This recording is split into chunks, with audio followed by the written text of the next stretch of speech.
오늘 마지막입니다. 1부의 5장에 대한 하나님 나라를 세우는 결혼에 대한 이야기고, 어쩌면 우리도 저조에서 그런 얘기 했는데, 결혼을 그냥 우리끼리 행복하면 되지 뭐, 말썽 없이 애들 잘 크고, 그렇게 우리가 좁게만 생각한 이게 문화의 영향인가 같아요. 하나님은 굉장히 거대한 그분의 나라를 위해서 아담의 가정을 지으셨는데, 우리가 문화적으로 나 하나 건강하고 행복하면 애들 잘 크면 되지, 거기에 하나님의 나라가 있다는 걸 우리는 미처 생각하지 못하는 누가 있는 것 같아요. 그래서 일부의 이제 이번 내용이 어떻게 우리가 하나님 나라를 세울까에 대한 고민인데, 같이 함께 씨름하고 같이 나누었으면 좋겠어요. 잠깐 기도하고 시작하겠습니다. 하나님, 우리의 눈을 열어 주십시오. 아담과 하와에게 한 몸으로 그들을 하나님 닮아 그분들 안에 사랑과 기쁨과 평화와 말할 수 없는 하나됨이 있었던 것은 주님을 닮은 것이고, 그 은혜를 힘입어 이 세상에 그들의 동산의 삶의 영역에 하나님의 나라를 세우는 놀라운 소망이 있었습니다. 우리가 이것을 꿈꿉니다. 어떻게 주의 나라를 우리의 가정이, 결혼이 세울 것인지 눈을 열어 주십시오. 이것이 하나님께로부터 온 우리 인생의 비전이게 하여 주십시오. 주님께 이 시간 부탁드립니다. 예수님 이름으로 기도드립니다. 아멘. 정말로 꿈꿉니다. 여러분도 꿈꾸시나요? 저는 결혼이 이제 31년 됐는데 더 마음이 커집니다. 우리 부부와 우리 가정을 통해서 이 짧은 인생 주의 나라를 위해서 섬기자. 여러분, 주기도문 늘 외우시잖아요. 하늘에 계신 우리 아버지, 이름이 거룩히 여김을 받으시오며 나라에 임하옵시며. 하늘에 있는 나라가 이 땅에 임하기를 매일 기도하는데, 무슨 일이 생겼는지 우리는 하나님의 나라를 세우는 이 꿈을 잃어버렸어요. 무서운 현상. 그래서 이 진지한 고민을 우리가 함께 하고 싶고요. 어떻게 부부가, 결혼이 하나님의 나라를 세울 건지 확인해 볼 텐데, 첫 번째는 왜 잃어버렸을까? 한국 사회에서 제가 찾아낸 바쁨의 괴물에 우리에게 어떤 영향을 끼치는지, 우리 역사 속에 이 바쁨이 굉장히 치명적인 괴물로 우리를 괴롭히고 있다는 걸 저는 발견했어요. 다른 이유도 있겠지만, 그래서 바쁨의 위험성에 대해서 살펴볼 것이고, 두 번째는 왜 바쁜가요? 왜 바쁘세요? 자기 행복과 자기 왕국을 위해 바쁘세요? 하나님이 우리에게 주신 그 나라를 위해서 바쁘세요? 한번 확인해 보려고 그래요. 그리고 그 나라는 인생 짧은 세월 속에 하나님을 사랑하고 하나님이 내게 맡겨주신 사람들, 이웃을 사랑하는 거다. 그러면 하나님 나라를 세우는 전략은 무엇일까? 요 흐름으로 우리가 함께 같이 살펴보고 싶습니다. 첫 번째입니다. 우리 한국 사회의 아픔이기도 한 바쁨의 위험성, 한 세 가지를 나누면, 첫 번째는요, 바쁘면 기쁨을 잃어버립니다.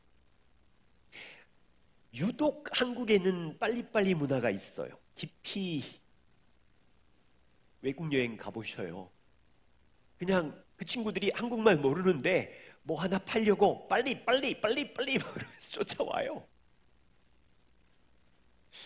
놀랍죠? 한강의 기적처럼 1950년 이후에 보릿고개 가난 시절 지나고 전쟁 폐허가 된 도시에 남자들이 정말로 부지런히 일해서 선진국까지 급속한 발전은 빨리빨리라는 대한민국 국민의 생활 방식 때문인데, 근데 보세요. 유치원부터 바빠요. 왜 이렇게 되었을까요? 6살, 7살부터 유치원 갔다가 미술학원 갔다가 태권도 갔다가 영어 갔다가 초등학교 끝나면 선행학습에 왜 이렇게 돌려야 될까요? 불안 심리예요? 자연 안에서 편안하게 클 수 있는 이 아름다운 것들을 다 잃어버리고, 중고등학생 보세요. 여기 이목중학교, 여기 동원중고등 있는데요. 아이들 등교 시간, 하교 시간에 보면 수원에 있는 유명한 학원 25인승 버스들이 막 4대, 5대 줄줄이 서가지고 애들이 새벽에도 갔다 왔는지 내리고, 하교하면 다시 타고 가고, 그 어떤 나라에서도 볼 수 없는 진풍경이에요. 이 바쁨은 우리 자녀들 초등, 중등, 고등 기쁨을 빼앗아가요. 거기다가 디지털 기술, 2007년에 스마트폰이 개발되면서 불과 20년도 안 된 사이에 모든 사람 손에 이 기계 하나가 들어가면서 더 바빠졌어요. 지하철과 버스를 타보면 모두 다, 옛날에는 신문 봤는데 지금은 스마트폰에다가 세상에 5만 가지 뉴스는 다 보고, 이걸로 옷도 사고 주식 거래도 하고 돈도 보내고 영상통화도 하고 스포츠 영화도 보고, 하루 종일 이 신기한 기기를 붙들고 정신없이 분주한 세상이 되었어요. 근데 기뻐요? 아이들의 분노지수는 높아지고, 그 기계 하나로 집집마다 난리도 이런 난리가 없고. 두 번째는요, 바쁨은 마음의 부패를 숨겨버려요. 제 기억으로 제가 20대일 때는 신문사도 몇 개 안 됐어요. 중앙일보, 조선일보, 한겨레 신문 정도? 텔레비 키면, 저는 스포츠를 좋아해서 우리 어머님이 야, 너는 KBS 스포츠 뉴스 보고 MBC 스포츠 뉴스 보고 SBS 스포츠 보고 지겹지도 않니? 그런데도 저는 너무 좋으니까 또 보고 또 보고 또 보고. 지금은요, 인터넷, 신문에 공영방송 KBS, MBC, SBS가 아니라 JTBC 스포츠, 케이블 텔레비 보면 스포츠가 어떻게 되어 있어요? 야구 채널 2-3개, 축구 채널 2-3개, 골프 채널에, 당구 채널에, 나중에는 격투기 채널까지. 세상에 소비시대. 제가 중학교, 고등학교 다닐 때 책상 속에는 교과서에 볼펜에 노트 정도가 전부였는데, 여러분 중고등학교 자녀들 책상 가방, 책가방에는 뭐가 있나요? 아이패드 있나요? 스마트폰. 그것만 있는 게 아니죠. 아이패드 안에 페이스북 계정, 인스타 계정, 카톡 계정, 그거 관리하느라 바쁘고 답하느라 바쁘고. 학생들은요, 새벽부터 공부와 밤늦게까지 학원으로 바쁘고 SNS 관리하느라고 바쁘고 물건을 소유했으니 업데이트하느라고 정신이 없고, 마음이 얼마나 쪼그라들고 부패하는지는 몰라요. 케빈 디영은 미친 듯이 바쁨이라는 책에서 이렇게 말했어요. 우리 삶이 극도로 바쁘다는 것은 우리에게 더 큰 문제가 있음을 나타내는 것일 수 있습니다. 자꾸만 사람을 기쁘게 하려고 하는 마음 때문에 바쁠 수 있고, 내 안에 끊임없는 야망을 채우려고 바쁠 수 있고, 삶이 무의미해질까 봐 생기는 불안감 때문에 바빠질 수 있습니다. 당신의 삶이 바쁘다는 것이 당신이 신실하며 열매를 맺는 삶을 사는 그리스도인이라는 의미는 아닙니다. 바쁜 게 건강하다는 의미가 아니라고요. 그것은 단지 당신이 바쁘다는 뜻일 뿐이고, 또한 다른 사람과 마찬가지로 당신의 기쁨, 당신의 마음과 영혼이 위험에 처해 있을 수 있다는 것을 기억하십시오. 어쩌면 지나친 일정으로 바빠서 여러분의 영혼과 마음은 병들어서 치유가 필요한 지경에 왔고 성경적 지혜가 필요합니다. 굉장히 고개가 끄덕여지는 관찰입니다. 바쁨은 마음의 부패를 숨겨요. 세 번째는요, 이게 얼마나 위험한 거냐면 소중한 관계를 깨트립니다. 보세요. 쉴 새 없이 정보를 내려받고 있지만 밥상머리에 함께 앉아서 가족이 마음 깊은 대화를 주고받을 수 없어요. 쉴 새 없이 인스타그램과 페이스북에 좋아요와 최고예요라는 반응을 늘어지고 있지만 정작 내 친구, 내 가족의 고민과 아픔을 알지 못해요. 심각한 문제는요, 바쁨 때문에 마음이 영혼이 얼마나 병들었는지, 바쁨의 병이 심각하면 하나님과 관계가 이만큼 멀어졌는데도 별 갈망이 없어요. 여러분, 이거 문제가 심각한 거예요. 배가 고프면 먹고 싶은 게 있고 빨리 음식으로 찾아가야 되는데 하나님의 사람이 말씀에 대한 갈망, 욕구가 안 생기는 건 병이 난 거라고요.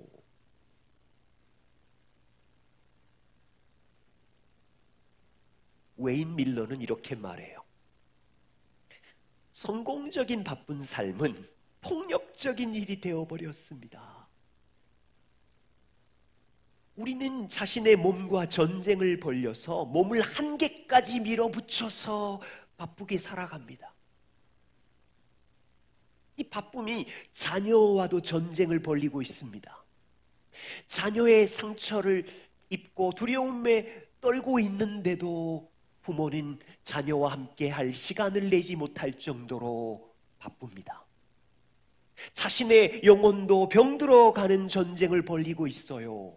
너무 바빠서 엉뚱한 것에 정신이 팔려 있는데 마음속의 미세한 소리는 너의 영혼을 돌봐라, 살찌우라, 회복해라는 음성이 들리지만 바빠서 이 음성에 귀를 기울이지 않습니다. 몸을 담고 있는 공동체와도 전쟁을 벌립니다. 두려움 때문에 가진 것을 움켜잡고 이것을 지켜내야 되니까 바빠서 정신이 없습니다. 몸 담고 있는 공동체 지체들에게 친절히 베풀고 사랑을 나눠야 되는데 분주함이 섬겨야 되는 교회 공동체의 이웃을 돌볼 여유가 없는 거예요. 바쁨은 이 땅과도 전쟁을 벌립니다. 하나님이 자연을 주시고 호수를 주시고 하늘을 주신 것은 쉬면서 자연의 힘을 얻고 위로하고 힐링하라고 주셨는데 바쁘니까 땅을 밟고 거기서 힘을 얻고 땅이 주는 복들을 맛보며 감사할 시간을 내지 못합니다. 성공적인 바쁜 삶은 폭력적인 일이 되어버려서 우리를 서서히 고통스럽게 합니다. 그래서 별명을 붙이자면 우리 인생을 공격하는 바쁨은 괴물이다. 생각해 보세요. 한 남자가 바쁨이라는 괴물에 사로잡혀 보세요. 기쁨을 잃어버립니다. 얼굴에 검은 지친 피곤이 가득 찹니다. 물론 그분의 바쁨으로 소유와 어떤 욕심으로 열심히 일을 해서 잘 살게 되었는지는 모르지만 건강을 잃어버리고 마음과 영혼이 서서히 망가져가고 하나님을 믿지만 그분과의 관계는 소원해졌고 그분이 누구신지 깊이 생각할 여유도 없고 주일 주신 말씀이든 아침에 주시는 말씀이 마음속에 뿌리 내리기 전에 이미 바쁨이 다 가지고 가버렸어요. 여러분, 그 남자가 가정의 한 아버지고 남편, 인도자라고 생각해 보세요. 무슨 결과가 생길까요? 그분의 바쁨 때문에 여유로운 냉장고에 음식이 가득하고 업데이트되는 좋은 전자제품과 여러 가지 럭셔리한 것들은 누릴 수 있지만 그분의 바쁨 때문에 가족의 대화는 끊어져 버렸고 다음 세대 아이는 아빠 엄마를 누릴 여유가 없고 여러분, 이렇게 바쁜 아버지들이 교회에 모였다고 생각해 보세요. 교회는 허약해지고 비틀거리고 제가 좀 비약한 거예요. 분주한 남자, 분주한 바쁨의 이 인도자들이 여기에 움직여지면 가정도 교회도 위기에 봉착한 거예요. 이 바쁨이야말로 우리의 결혼과 우리의 인생은 하나님의 나라를 세우는 거룩한 하나님의 큰 비전으로 주셨는데 바쁨의 괴물이 삼켜버렸어요. 다시요. 결혼의 목적이 뭔가요? 일반적 세상 사람들이 갖는 목적은 하나님 안에서의 행복, 하나님이 설계한 하나님의 나라 이런 거 없잖아요.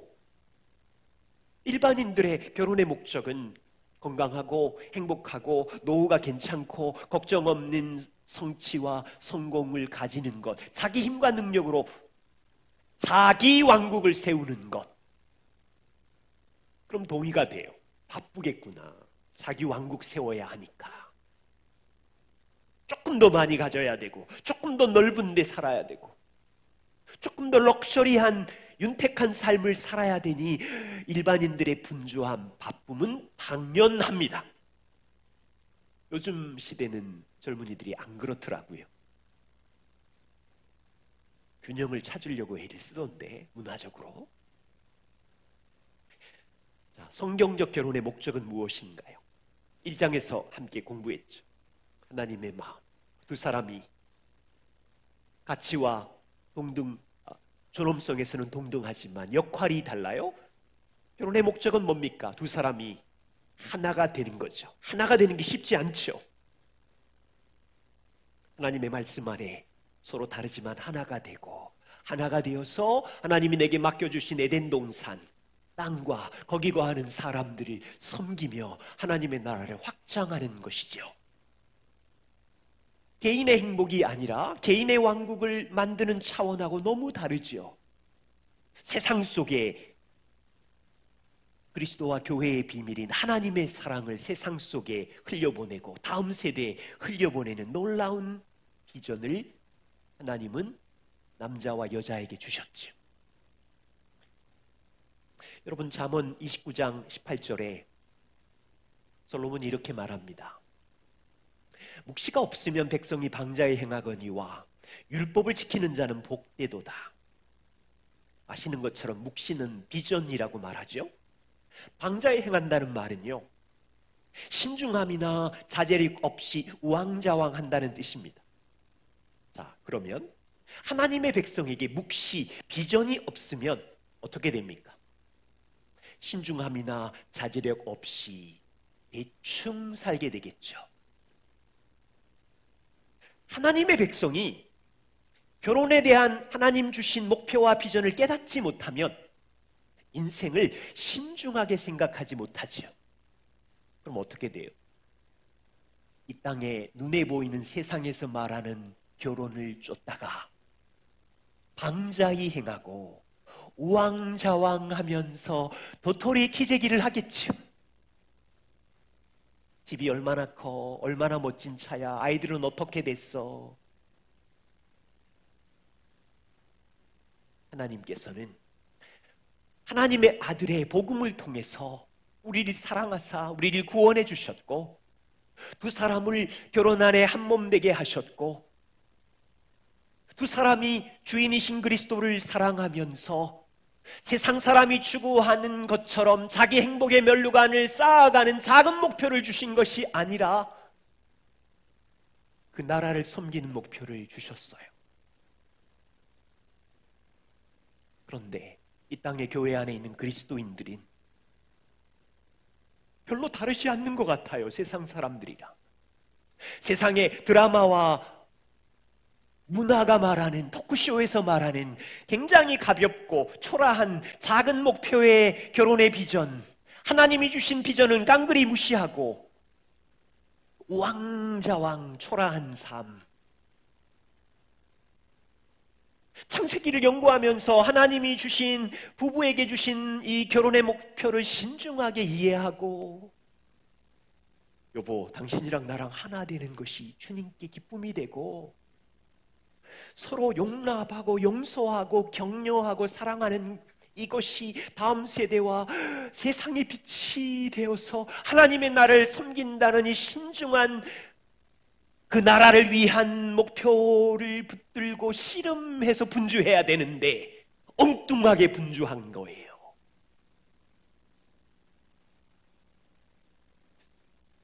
저는 바쁨이 무조건 잘못했다는 뜻은 아닌데 방향이 맞나? 우리의 바쁨이 자기 왕국인가? 생명을 주고 구원하신 그 나라의 왕국을 위해서 우리가 분주한가? 세 번째로 건너가 봅시다. 하나님의 나라를 세운다는 것은 그 나라 안에 그분이 통치하시니까 우리는 왕이신 그분을 사랑하는 거죠. 짧은 인생. 그리고 왕이 우리에게 맡겨주신 이웃들을 사랑하는 거죠. 여러분, 여기 한 남자가 있어요. 여러분일 수도 있고, 이 사람이 저글링 공을 몇 개를 가지고 지금 열심히 분주하게 돌리고 있어요. 하나의 저글링 공은 직장의 공이고, 다른 공은 가정에서 남편의 공이고, 또 다른 공은 가정에서 자녀들을 돌보는 아버지로서의 공이고, 또 다른 공은 주일날 오셔서 교회를 섬기는 공입니다. 이 네 개의 공을 쉴 새 없이 분주하게 돌릴 때 그 남자는 모든 네 개의 공을 안전하게 조화롭게 떨어뜨리지 않고 잘 돌릴 수 있을까요? 힘드시죠? 저는 이 질문이 마태복음 22장의 한 율법사가 예수님께 했던 질문이라고 생각해요. 이 율법사가 고민이 생긴 거예요. 예수님을 찾아왔어요. 질문이 이겁니다. 예수님, 구약 성경 중 율법 중에서 가장 중요한 계명이 무엇입니까? 모세오경 있죠. 창세기, 출애굽기, 레위기, 민수기, 신명기. 그때는 구약 성경이 중요한 모세오경. 여기서 교리적인 문제인데 예수님께서 지혜롭게 대답하셨어요. 가장 중요한 것은 하나님 아버지를 마음과 뜻과 온 힘을 다하여 사랑하는 것이다. 그리고 그것과 똑같이 하나님이 사랑하시는 이웃을 마음과 뜻과 힘을 다하여 사랑해라. 두 개의 계명 주셨어요. 자, 예수님은 그 어느 것도 포기하지 말라고 하신 거죠. 너를 사랑하시고 구원하신 하나님을 온 힘과 뜻을 다해서 사랑하고, 그리고 가까운 네가 만나는 이웃이 누굽니까? 배우자, 자녀, 직장 동료, 교회 친구들, 그 사람들을 사랑하는 일도 포기하지 말아라. 다시 저글링 공을 던지는 남자에게로 돌아와 보십시오. 한 남자가 직장의 공만 잘 돌리고 가정과 교회의 공은 포기해도 괜찮다고 예수님이 말씀하셨나요?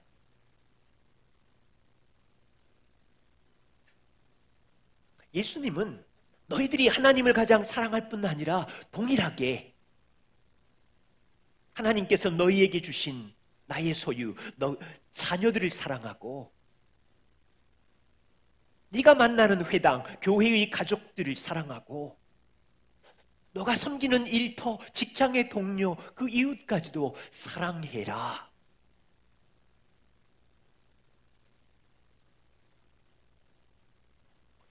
여러분, 하나님 좀 우리들 골탕 먹이실라 그러나요? 직장의 공만 돌리는 것도 힘들어 죽겠는데 하나님은 우리가 어떤 공은 떨어뜨려도 될 정도로 주신 건가요? 어떤 공은 떨어져도 괜찮아. 고민해야 돼. 역사 속에 아주 위대한 인물들 두 사람만 소개합니다. 문학적인 대가, 노벨 문학상을 받은 어니스트 헤밍웨이, 한 61년을 살았는데 1961년까지 노인과 바다, 무기여 잘 있거라, 누구를 위하여 종을 울리나 이런 작품을 쓴 위대한 작가죠. 근데 그분의 일대기를 잘 보세요. 가정은 비참합니다. 헤밍웨이는 4번 결혼했고요. 3명의 자녀들이 있습니다. 둘째 아들은 아버지 헤밍웨이를 닮아서 4번 결혼했고요. 이혼한 뒤 성전환 수술을 했고 아버지의 사랑을 받지 못한 결핍이었음을 인터뷰에서 고백합니다. 헤밍웨이는 안타깝게도 61세에 스스로 목숨을 끊죠. 영국 수상을 2번 지내고 노벨 문학상을 받은 2차 대전의 영웅 윈스턴 처칠 아시지요? 1965년까지 생존하셨는데 그는 1남 4녀를 두었고 그의 가정은 비극적입니다. 처칠의 아내 클레멘타인 여사는 남편과 사이가 좋지 않았어요.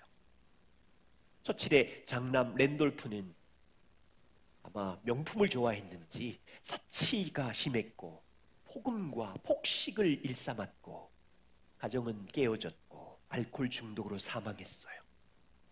딸 다이애나도 자살했고 딸 사라도 이혼 후에 알코올 중독으로 사망했어요. 문학과 세계사에 이름을 남긴 위대한 인물들이 자기의 일터라는 영역에서는 훌륭한 업적을 남겼지만 소중한 가족 관계는 비참한 비극을 맞이했어요. 직업의 저글링 공은 성공적으로 돌렸지만 아버지의 공, 남편의 공은 다 떨어뜨려 버렸어요. 하나님은 어떤 공은 떨어뜨려도 되게 우리를 디자인하셨나요? 여러분 유튜브로 유명한 사람들을 좀 링크해서 찾아보세요. 빌 게이츠, 애플의 CEO, 저기 테슬라, 알만한 사람들, 스포츠인들, 인기인들, 위대한 업적을 남긴 사람들을 찾아보고 가정을 좀 추적해서 일대기를 보세요. 몇 개를 들여다봤는데 세상에 돈과 명예만 있지 가정과 삶은 대부분 깨어졌어요. 모델이 아니에요.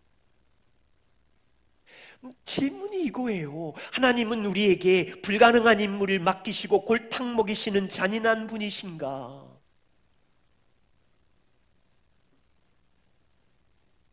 보세요. 세상 사람도 저글링공을 던지고 있고 그리스도인들 모두도 다 저글링공을 던지며 살아가요. 일반적인 사람들도 가정과 일터에서 바쁘게 저글링공을 던집니다. 그런데 그들은 하나님을 믿지 않아요. 가정의 주인을 하나님이라고 고백하지 않지요.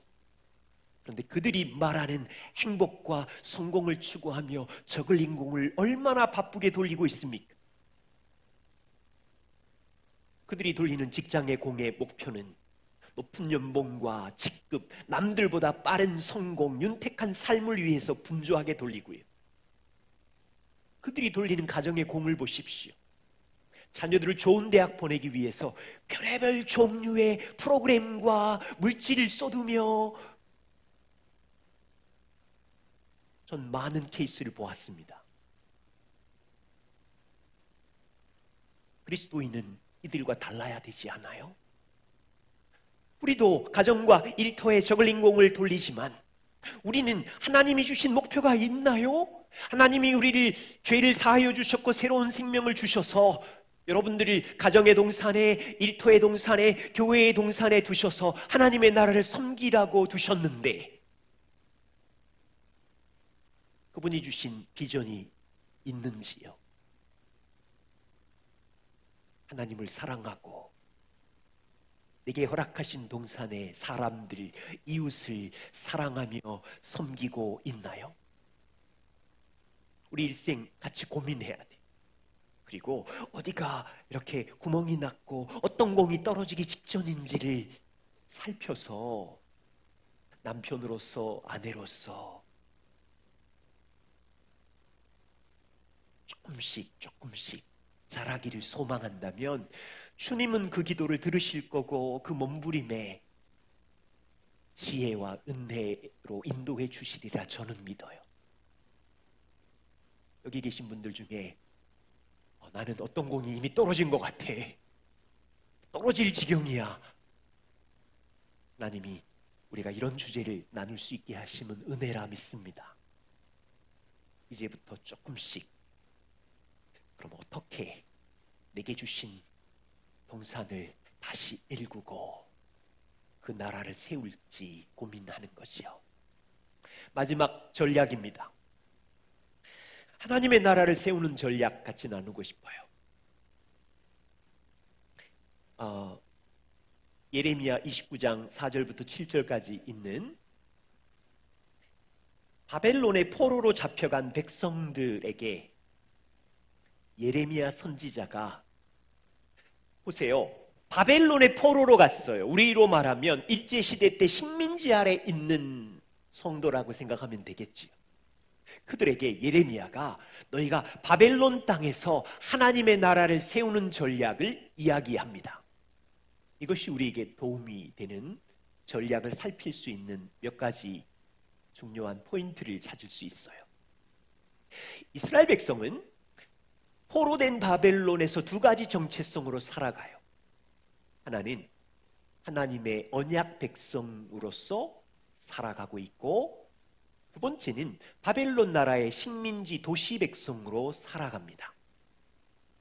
그들에게 전략을 주시는 거죠. 자, 이 말씀을 천천히 살펴보시면 이스라엘의 한 젊은이가 바벨론의 포로로 살아간다고 생각해 보십시오. 예레미야가 제안한 그 땅에서 그 나라를 세우는 전략 첫 번째는 너희는 집을 짓고 거기에 살며 텃밭을 만들고 그 열매를 먹어라. 집을 짓고 텃밭을 일구고 무슨 말입니까? 노동해라. 직장의 영역에서 온 힘을 다해 땀을 흘려라. 그리고 너희는 아내를 맞이하고 자녀를 낳으며 너희 아들이 아내를 맞이하고 가정을 일구어라. 자식을 낳아라. 견고한 가정을 세우고 번성해라.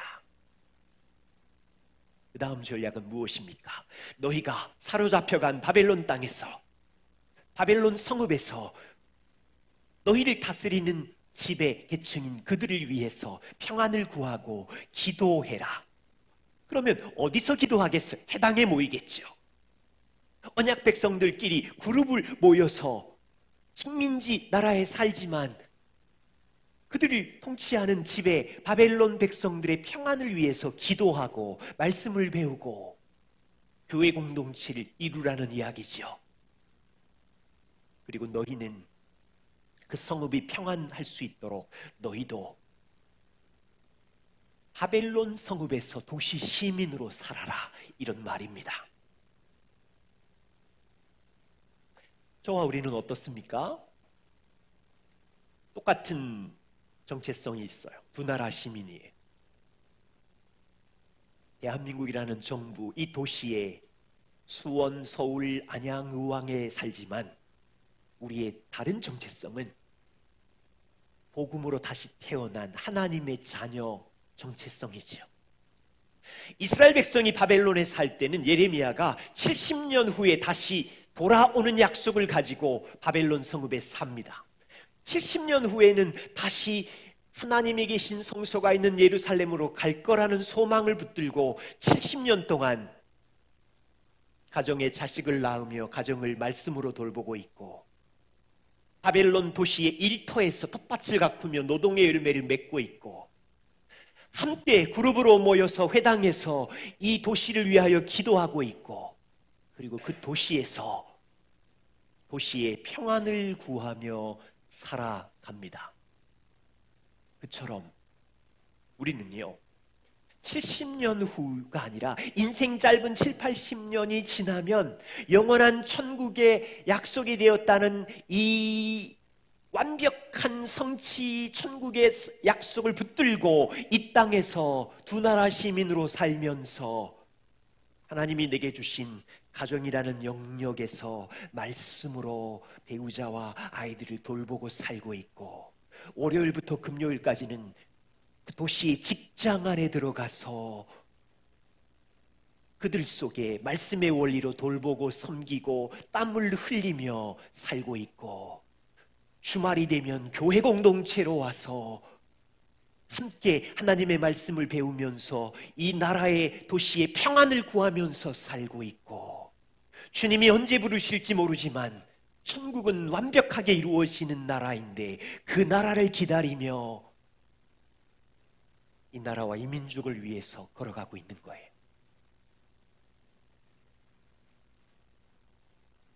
그리스도인들은 이 네 가지 영역에서 하나님의 나라를 세우는 전략을 갖고 살고 있어요. 첫 번째는 개인입니다. 여러분, 한 사람이 태어났어요. 그러면 부모의 양육을 받겠죠? 성장합니다. 청년이 되어요. 결혼합니다. 배우자와 함께 가정을 이룹니다. 가정을 이루는 동안 모두 다 부모의 역할을 하겠죠? 남편의 역할, 아내의 역할을 배우겠죠? 그리고 다음 세대 자녀를 양육하면서 말씀으로 제자 삼는 개인적 삶을 살겠죠? 그리고 복음의 열매를 맺고 일터에서 일을 하고 이웃을 섬기며 성장합니다. 개인이 살아가는 모든 삶의 일은 예배가 되는 것이고 하나님의 나라를 섬기는 현장이 되는 거죠. 자, 이제 창세기부터 이해가 되시나요? 그 다음 가정입니다. 자녀들은 성인이 되어서 부모를 떠나 결혼을 하고 새로운 가정을 이룹니다. 놀라운 지점은 가정을 이루었는데 한 번도 경험해 본 적이 없는 남편의 역할을 해야 되고 아버지의 역할을 해야 돼요. 한 번도 경험해 본 적이 없는 아내의 역할을 해야 되고 엄마의 역할을 해야 됩니다. 자, 이제 배웠습니다. 가정에서 남편은 어떤 역할이에요? 본인을 구원하신 왕이신 그리스도가 주인이죠. 그러면 남자의 주인이신 그리스도가 인도, 공급, 보호, 사랑을 그 남자는 경험하면서 연습하는 겁니다. 가족들을 인도하고 필요한 것을 공급하고 문화 속에서 여러 가지를 보호하고 육체적 보호를 하면서 그리스도의 무조건적인 사랑을 받으면서 가족들에게도 무조건적인 사랑을 흘려보내는 일을 부모를 통해서는 눈으로만 보았는데 우리는 상처가 있죠. 그런 모습을 안 보여줬으니까 다시 맨 땅에 헤딩하는 거죠. 그런데 여러분이 그렇게 하면 자녀들은 부모를 통해서 이미 배운 거를 가지고 시도하겠죠. 그러나 다 처음 가는 길이죠. 아내도 자기를 구원하신 그리스도께 순종하면서 남편을 존경하고 복종하고 격려하는 하나님의 디자인을 따라서 돕는 배필로 그 역할을 하는 거죠. 남자와 아내는 한 번도 경험해 본 적이 없는 아버지와 어머니의 삶을 연습하는 거예요. 진정한 권위자는 하늘에 계신 아버지이시고 아버지의 양육을 받으면서 아빠와 엄마는 하나님의 소유인 자녀들에게 하나님의 온유와 친절의 권위를 연습하면서, 그러나 어떨 때는 막 싸워버리고 세상의 권위가 들어가가지고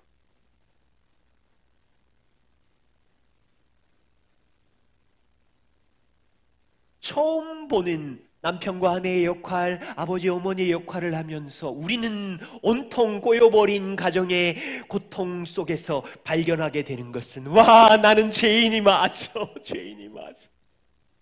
그리스도의 은혜가 필요한 사람이 맞아. 진짜 망가져도 머리부터 발끝까지 다 망가졌어.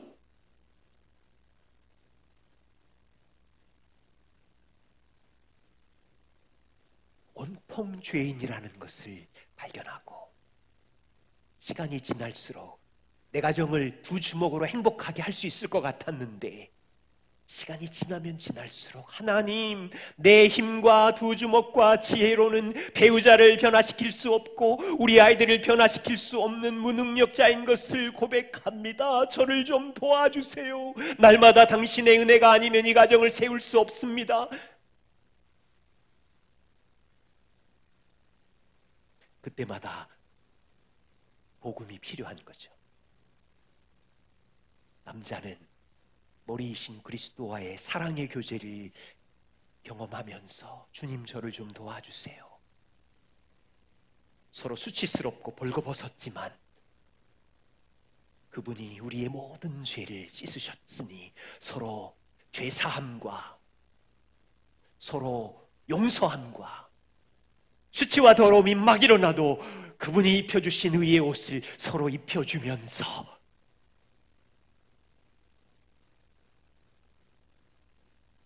복음을 가정 안에 아주 깊이 배워가면서, 남편 안에 있는 마음의 죄의 욕망의 우상, 아내 안에 있는 마음의 우상들을 제거해 가면서 주님을 닮아가는 것이죠. 이때 기억할 것이 있어요. 가정 안에서 일어나는 아주 하찮은 일들, 밥하고 빨래하고 훈육하고 대화하는 모든 일들이 하나님 앞에서 하는 일이며 하나님의 나라를 위해 섬기는 일이며 위대한 일이라는 것을 항상 기억하는 거예요.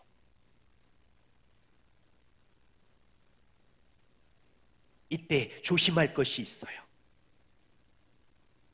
가정을 섬기는 영광스러운 남편과 아내의 부르심, 부모의 부르심에 순종하지 않고 딴 생각이 나는 거예요. 다른 데로 에너지가 들어가는 거예요. 직장에서 성공하고 싶고, 물론 일터의 영광이긴 한데 균형이 깨어져 가지고 가정은 다 당신이 알아서 해 그러고 그냥 여기에 올인하고, 자매들은 자녀들에게 올인하고, 남편은 저 뒤쪽이고, 일의 우상, 자녀의 우상, 성공의 우상, 이런 유혹들이 있어요. 조심하는 거죠. 그래서 가정 안에, 부부 안에 남자와 여자가 행하는 모든 작은 일은 하나님 나라의 빛을 밝히는 아름다운 행실이라는 것을 기억하면서 몸부림치는 거죠. 교회를 살펴봅시다. 한 사람이 자신의 가정에서 하나님이 맡겨주신 책임을 다합니다. 남편과 아내의 역할, 부모의 역할을 성실히, 물론 온전하지는 않지만 성실히 감당하게 되면 그것은 그들의 주인이신 그리스도에게 순종한 열매이고, 그냥 되지 않습니다. 성령께 순종한 열매입니다. 그렇다면 그 가정이 성령과 그리스도에게 순종한 그 열매는 단지 한 가정만의 행복이 절대로 아닙니다. 그 사람이 교회를 왔어요. 이 사람의 열매는 교회 안에 다른 가정을 세우는데 아름다운 빛으로 사용됩니다.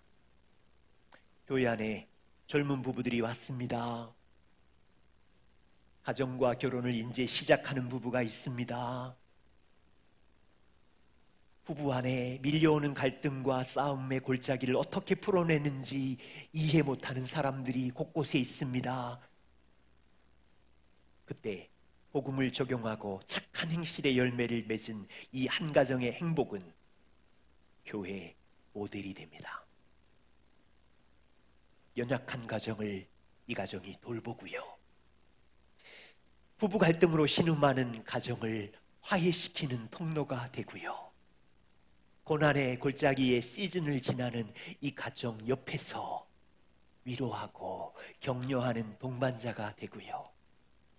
이 가정이 이해할 수 없는 풍파 속에서 절망하고 있을 때 함께 기도의 파트너가 되고 하나님의 주권을 신뢰하면서 같이 걷는 복음의 친구가 됩니다. 거기 교회 공동체 안에 하나님의 나라가 서가고 있는 거예요. 여기서 조심할 것은 교회의 하나됨을 깨트리지 않는 거예요. 내가 이만큼 열매를 맺어 성장했다고 연약한 가정과 사람을 비판하지 않고 자랑하지 않는 것. 우리도 그런 시절을 보냈잖아요. 그래서 품고 사랑하고 기다리는 것. 네 번째는 도시 직장입니다. 이 사람이 직장 가서 도시를 섬깁니다. 바벨론 포로 신분인 이스라엘 사람이 개인적으로도 말씀의 열매를 맺었습니다. 가정에서도 배우자와 다음 세대를 위해서 말씀의 열매를 맺었습니다. 이제 직장 가서 바벨론 성읍의 그 도시의 평안을 구하고 도시를 섬깁니다. 직장 도시 사람들은 이 사람이 이상합니다. 뭔가 좀 달라요. 큰 소리도 덜 내는 것 같고 분노 지수도 거의 없고 침착하고 온유하고 이타적이고 지혜가 많고, 직장 동료들은 이 사람 안에 있는 하나님의 사랑과 지혜를 보고 놀라고 본인들이 문제가 생기면 달려와서 질문합니다. 당신은 어떻게 이 골짜기에 그런 지혜를 가지고 있나요? 묻습니다. 풀리지 않는 가정과 수많은 종류의 질문에 대해서 물어오면 이 사람 안에는 다양한 질문에 대해서 답해 줄 수 있는 현숙한 성숙한 믿음의 지혜가 있습니다. 이 사람의 삶을 보고 가정을 보고 인생을 보고 도시 사람들은 충격을 받고 볼봐달라고 찾아옵니다. 여러분 직장 옆에 있는 동료들이 여러분을 찾아오나요? 나 좀 이야기 들어주세요. 어떻게 평안할 수 있나요? 어떻게 민준이 같은 친구가 있는데 이렇게 밝으세요? 어떻게? 여러분, 우리 주변의 친구들은 목자 없는 양처럼 헤매고 불쌍하고 답을 몰라 허우적거릴 때 우리가 이 원리의 전략을 따라 살고 있으면 그 친구들이 이상하게 생각해요. 도와달라고. 이 사람은 그 도시에 신음하는 사람들, 각종 중독에 빠진 사람들 돌보고 섬기고 도시의 정책에 참여하고 관여하고, 이 사람은 도시에 하나님의 나라를 세우는 그루터기가 됩니다. 주님께서 너희는 이렇게 기도해라. 하늘에 계신 우리 아버지여, 이름이 거룩히 여김을 받으신 것처럼 하늘에 당신의 나라가 임하신 것처럼 땅에 사는 여기에도 하나님의 나라가 이루어지게 해주십시오. 매일 기도해라, 이렇게 해라 하셨는데 우리는 그 나라를 위해서 어떤 전략을 가지고 기도하며 살고 있나요? 축구 선수는 90분 동안 운동장을 정신없이 뛰어다니지 않아요. 무작정 뛰어다니지 않아요. 목표가 있어요. 승리와 골을 위해서. 때로는 세게, 때로는 멈추며, 때로는 유기적인 연합을 하며, 수비수와 공격수가 온 최선을 다하여 가끔씩 슛이 허공을 날리기도 하고 수비수의 태클이 엉성해서 넘어지기도 하고 그렇지만 모든 11명의 선수는 동일한 승리와 골을 위하여 목적을 가지고 온 힘을 다해서 축구장 안에서 몸을 불사르며 뛰어다닙니다. 질문: 그리스도인으로 사는 동안 이 땅의 축구장에서 우리는 무작정 분주하게 자기 왕국을 위해서 뛰어다니고 있나요? 하나님이 부부에게 주신 그의 나라를 위해서 뛰어다니고 있나요?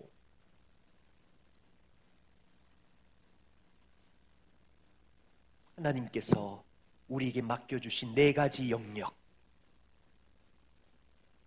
근원적인 전체의 큰 그림은 영적 피조물로서 하나님과 교제하며 그분의 사랑 안에 깊은 친밀한 교제를 하면서 내게 주신 삶의 영역, 가정, 교회, 직장, 도시 시민으로서 저글링 공을 던지는 위험한 일 같지만 주님과의 교제 속에 주시는 지혜로 가정에서의 아버지의 역할, 남편의 역할, 직장에서 동료의 역할이 뭔지, 교회 성도의 역할이 무엇인지, 도시 안에서 어떻게 섬길지, 이와 같은 것들을 우리가 생각하면서 왕이신 그리스도에게 순종한 거죠. 바쁘지 말자, 바쁨의 괴물에 잡혀먹지 말자는 얘기를 하고 싶은 것이 아니라 나의 왕국과 나의 행복을 위한 바쁨의 괴물에 잡혀서 기쁨을 잃어버리고 마음의 부패를 잃어버리고 소중한 관계를 깨트리는 그런 바쁨이 아니라 정말 이 나라를 위한 목적과 비전이 분명하면 우리 인생은 바빠요. 정말로 바빠요. 그런데 기쁨이 있어요. 마음에 풍성한 감격이 있어요. 소중한 사람들을 다 친구로 삼고 그 나라를 준비해요.